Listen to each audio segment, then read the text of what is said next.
2024 ମସିହା ସିଂହ ରାଶି ବ୍ୟକ୍ତିବିଶେଷଙ୍କର ଭାଗ୍ୟଫଳ ସମ୍ପର୍କରେ ଆଜିର ଏହି ସ୍ୱତନ୍ତ୍ର ଉପସ୍ଥାପନାକୁ ମୁଁ ହାର୍ଦ୍ଦିକ ସ୍ୱାଗତ ଜଣାଉଛି। ଜ୍ୟୋତିର୍ବିଦ ସୁଧୀର, ଜୟ ଜଗନ୍ନାଥ। ଦର୍ଶକ ବନ୍ଧୁ,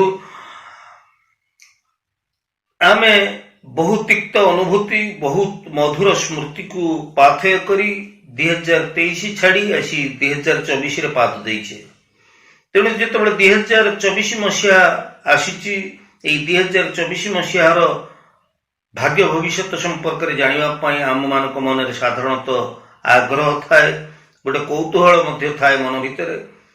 ତେବେ ଦର୍ଶକ ବନ୍ଧୁ, 2024 ମସିହା ସିଂହ ରାଶିର ଭାଗ୍ୟ ଭବିଷ୍ୟତ ସମ୍ପର୍କରେ ଆଲୋଚନା କରିବା ପୂର୍ବରୁ ମୁଁ କହିବାକୁ ଚାହିଁବି ଯେ ମହାଭାରତର ଦାନ ଧର୍ମ ପର୍ବରେ କୁହାଯାଇଛି, କେବଳ ଗ୍ରହ ନକ୍ଷତ୍ର ନ କରୁତି ଶୁଭାଶୁଭମ୍ ସର୍ବମାତ୍ମା କୃତକର୍ମଂ ଗ୍ରହ ବାଦ ଲୋକାଇତି। ଏହାର ଅର୍ଥକୁ ଆପଣ ବିଶ୍ଳେଷଣ କରୁଥାନ୍ତୁ। ଆସନ୍ତୁ ଜାଣିବା ସିଂହ ରାଶି ବ୍ୟକ୍ତିବିଶେଷ ମାନଙ୍କ ପାଇଁ 2024 ମସିହାଟି କେମିତି ବିତିବ, କେମିତି କଟିବ 2024 ମସିହା। ତେବେ ଗ୍ରହ ଅବସ୍ଥିତିକୁ ଯଦି ଆମେ ବିଚାରକୁ ନେବା, ସିଂହ ରାଶିର ବ୍ୟକ୍ତିବିଶେଷ ବୃହସ୍ପତି ଆପଣଙ୍କର ନବମ ଭାବରେ ଥିଲାବେଳେ ଶନି ସପ୍ତମରେ, ରାହୁ ଅଷ୍ଟମରେ, କେତୁ ତୃତୀୟ ଭାବରେ ଆପଣଙ୍କର ଅବସ୍ଥାନ କରିଛନ୍ତି। ତେଣୁ ଏହି ପରିପ୍ରେକ୍ଷୀରେ ସିଂହ ରାଶିର ବ୍ୟକ୍ତିବିଶେଷ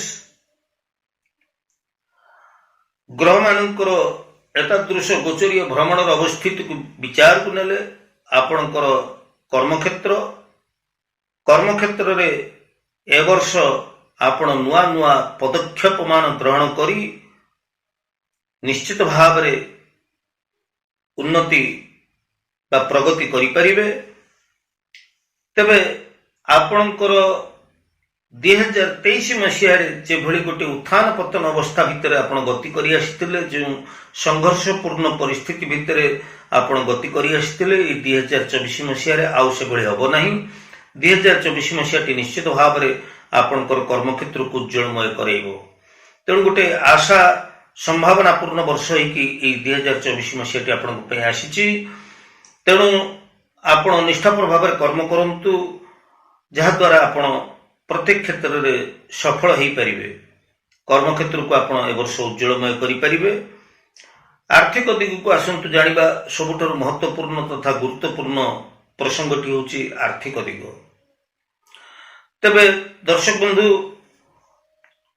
ଯଦି ଆପଣ ଅସ୍ଥାୟୀ ଢଙ୍ଗରେ କୌଣସି କର୍ମ ନିଯୁକ୍ତିରେ ରହିଛନ୍ତି, କର୍ମକ୍ଷେତ୍ରରେ ରହିଛନ୍ତି, ତାହେଲେ ଆଗାମୀ ଦିନରେ ଆପଣ ସ୍ଥାୟୀ ଭାବରେ କର୍ମ ନିଯୁକ୍ତି ପାଇଯିବାର ସମ୍ଭାବନା ରହିଛି। ଚାକିରି ଆଶାୟୀ ପ୍ରାର୍ଥୀମାନେ, ଯେଉଁମାନେ ବେରୋଜଗାର ଯୁବକ ଯୁବତୀ ମାନେ ରହିଛନ୍ତି, ଆସନ୍ତା ଏପ୍ରିଲ ମାସ ମଧ୍ୟରେ ନୂତନ କର୍ମସଂସ୍ଥାନଟିଏ ପାଇବାର ମଧ୍ୟ ସମ୍ଭାବନା ରହିଛି।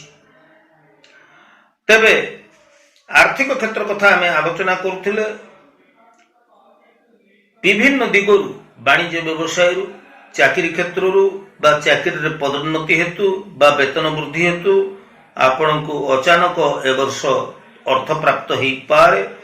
ଏପ୍ରିଲ ମାସରୁ ବର୍ଷ ଶେଷ ଯାଏ ଆପଣ ବାଣିଜ୍ୟ ବ୍ୟବସାୟରୁ, ଚାକିରି ବୃତ୍ତିରୁ, ବିଭିନ୍ନ ସୂତ୍ରରୁ ଆପଣ ଅର୍ଥାଗମ ହେଇପାରିବେ ଏବଂ ଏ ବର୍ଷ ଆପଣ ମୂଲ୍ୟବାନ ସମ୍ପତ୍ତି, ଯାନବାହନ ବା ଆପଣ କିଛି ଉନ୍ନତିମୂଳକ କାର୍ଯ୍ୟ ପାଇଁ ଆପଣଙ୍କର ଖର୍ଚ୍ଚ ମଧ୍ୟ ଅଧିକ ହେଇପାରେ।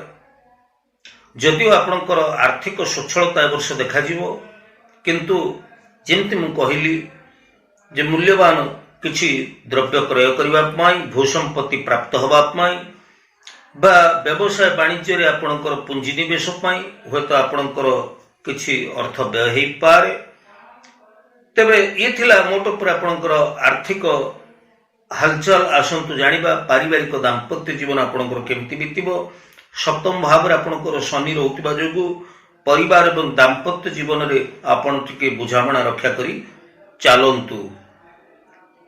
ଅଧିକ ଆପଣଙ୍କୁ ଗୁରୁତ୍ୱ ଦେବାକୁ ପଡ଼ିବ ଆପଣଙ୍କର ପାରିବାରିକ ଦାମ୍ପତ୍ୟ ଜୀବନ ଉପରେ। ସମ୍ପର୍କରେ ବୁଝାମଣା ଏ ବର୍ଷ ଆପଣଙ୍କର ଟିକେ ସମସ୍ୟା ଆଣିପାରେ। ତେଣୁ ଆପଣ ଶାନ୍ତ ହୁଅନ୍ତୁ, ସହନଶୀଳ ହୁଅନ୍ତୁ ଏବଂ ସମସ୍ତଙ୍କୁ ନେଇ ଆପଣ ସମସ୍ତଙ୍କ ସହିତ ଉତ୍ତମ ବୁଝାମଣା ରକ୍ଷା କରି ଆପଣ ଏ ବର୍ଷ ଚାଲନ୍ତୁ। ତାହେଲେ ଆପଣ ପାରିବାରିକ ଦାମ୍ପତ୍ୟ ଜୀବନର ସୁଖ ଶାନ୍ତିକୁ ଅନୁଭବ କରିପାରିବେ। ଦର୍ଶକ ବନ୍ଧୁ, ଶିକ୍ଷାର୍ଥୀମାନଙ୍କ କଥା ଯଦି ଦେଖିବା ତାହେଲେ ଏ ବର୍ଷ ଶିକ୍ଷାର୍ଥୀମାନେ ଶିକ୍ଷା କ୍ଷେତ୍ରରେ ବେଶ କିଛି ପ୍ରଗତି କରିବେ। ଶିକ୍ଷା ପାଇଁ ବିଦେଶ ଯାତ୍ରାର ଯୋଗ ରହୁଛି ଏବଂ ଶିକ୍ଷା କ୍ଷେତ୍ରରେ ପ୍ରତିଯୋଗିତାମୂଳକ ପରୀକ୍ଷା ଗୁଡ଼ିକରେ ଛାତ୍ରଛାତ୍ରୀମାନେ କୃତକାର୍ଯ୍ୟ ହେବେ ଏବଂ ଶିକ୍ଷା କ୍ଷେତ୍ରରେ ନିଶ୍ଚିତ ଭାବରେ ଏହି 2024 ମସିହାଟି ଅନୁକୂଳ ରହିଛି ବା ଭଲ ରହିଛି। ତେବେ ଯେଉଁମାନେ ଚାକିରି ଆଶାୟୀ ପ୍ରାର୍ଥୀମାନେ ଅଛନ୍ତି, ଯେଉଁମାନେ ଚାକିରି ଅନ୍ୱେଷଣରେ ରହିଛନ୍ତି ବା ବେରୋଜଗାର ଯୁବକ ଯୁବତୀମାନେ ରହିଛନ୍ତି, ସେମାନଙ୍କ କଥା ତ ମୁଁ କହୁଥିଲି, ନିଶ୍ଚିତ ଭାବରେ ଏ ବର୍ଷ ଚାକିରିଟିଏ ପାଇଯିବେ ଏବଂ ରୋଜଗାରକ୍ଷମ ହୋଇପାରିବେ। ତେବେ ଦର୍ଶକ ବନ୍ଧୁ, ସ୍ୱାସ୍ଥ୍ୟ କଥା ଆସନ୍ତୁ ଜାଣିବା। ସିଂହ ରାଶି ବ୍ୟକ୍ତି ବିଶେଷଙ୍କର 2024 ମସିହାରେ ସ୍ୱାସ୍ଥ୍ୟର ହାଲଚାଲ କେମିତି ରହିବ। ବୃହସ୍ପତି ଆପଣଙ୍କର ସପକ୍ଷରେ ଥିବା ଯୋଗୁଁ ଏପ୍ରିଲ ମାସ ଯାଏ, ବର୍ଷ ଆରମ୍ଭରୁ ବର୍ଷର ମଧ୍ୟଭାଗ ଯାଏ ଆପଣଙ୍କର ସ୍ୱାସ୍ଥ୍ୟ ମୋଟାମୋଟି ଉପରେ ଭଲ ରହିବ।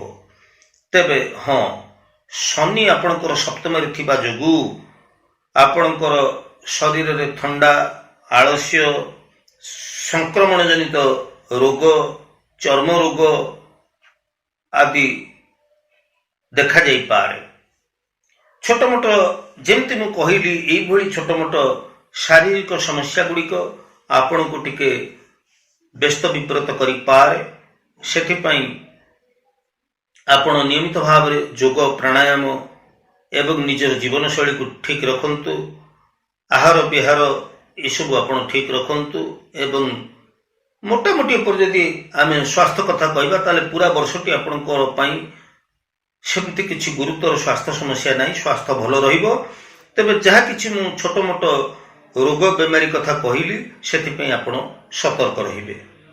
ତେବେ ଦର୍ଶକ ବନ୍ଧୁ, ଆଜିର ଉପସ୍ଥାପନାଟି ଆପଣଙ୍କୁ କେମିତି ଲାଗିଲା? ଯଦି ମୋର ଉପସ୍ଥାପନାଟି ଆପଣଙ୍କୁ ଭଲ ଲାଗିଥାଏ, ନିଶ୍ଚିତ ଭାବରେ ମୋର ଭିଡ଼ିଓକୁ ଆପଣ ନୂଆ କରି ଦେଖୁଥିଲେ ସବସ୍କ୍ରାଇବ୍ ଟିକେ କରିବେ, ଲାଇକ୍ କରିବେ ଏବଂ ସେୟାର ମଧ୍ୟ କରିବେ।